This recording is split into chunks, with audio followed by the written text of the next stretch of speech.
Welcome Growwise learner. Today we will discuss about instruments of money market with Growwise style simple and smart.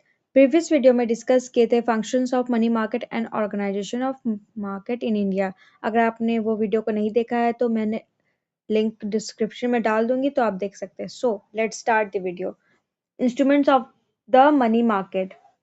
Money market एक ऐसा instrument है जो कि financial tools होते हैं जो शॉर्ट टर्म बोरिंग्स और लेंडिंग के लिए यूज किया जाता है.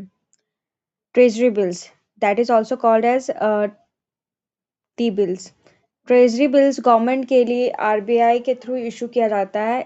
इनकी मेजोरिटी होती है 91 डेज, 182 डेज और 365 डेज की होती है. ये बिल्कुल सेफ इन्वेस्टमेंट माना जाता है और गवर्नमेंट की शॉर्ट टर्म मनी नीड्स को ये मैनेज करने में हेल्प करता है.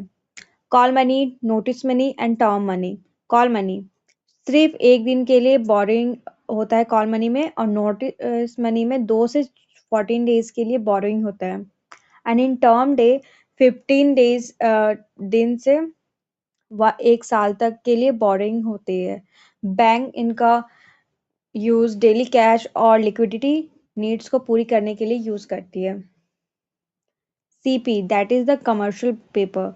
कमर्शियल पेपर एक short term unsecured promissory note होता है जो कि बड़ी कंपनी इशू करती है, जिनकी मैच्योरिटी 15 दिन से 1 साल तक होती है.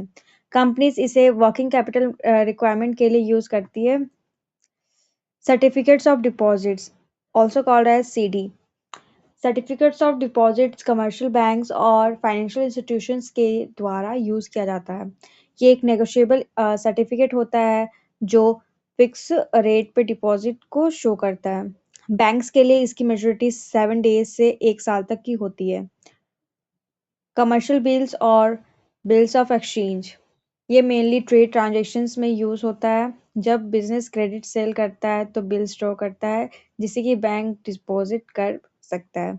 इसे ट्रेडर्स को तुरंत कैश भी मिल जाता है. रेपो और reverse repo agreement. Repo repo का मतलब होता है कि जो बैंक सिक्योरिटीज है उसको बेच के शॉर्ट टर्म के लिए पैसे को बोरो करना और उसके बाद वापस खरीदने का एग्रीमेंट होता है.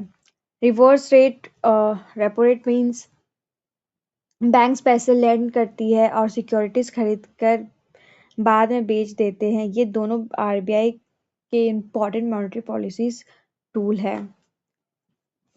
मनी मार्केट म्यूचुअल फंड्स ये म्यूचुअल फंड स्कीम्स होती है जो कि short term money market instruments में इन्वेस्ट करती है. इनका ऑब्जेक्ट होता है सेफ रिटर्न्स प्रोवाइड करना. सो मनी मार्केट फाइनेंशियल सिस्टम का एक बहुत इंपॉर्टेंट पार्ट होता है क्योंकि ये शॉर्ट टर्म फाइनेंस प्रोवाइड करता है, इकोनॉमी में लिक्विडिटी मेंटेन रखता है और आरबीआई को मॉनेटरी पॉलिसीज इम्प्लीमेंट करने में मदद करता है. और इंडिया का जो मनी मार्केट है ऑर्गेनाइज्ड और अनऑर्गेनाइज्ड सेक्टर्स को मिला के बना बना है ये, जिसमें कि treasury bills and certificates of deposits और रेपो एग्रीमेंट जैसे इंस्ट्रूमेंट्स शामिल हैं.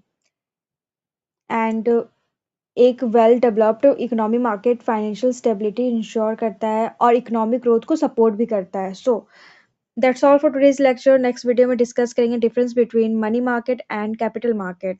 So stay connected and thank you.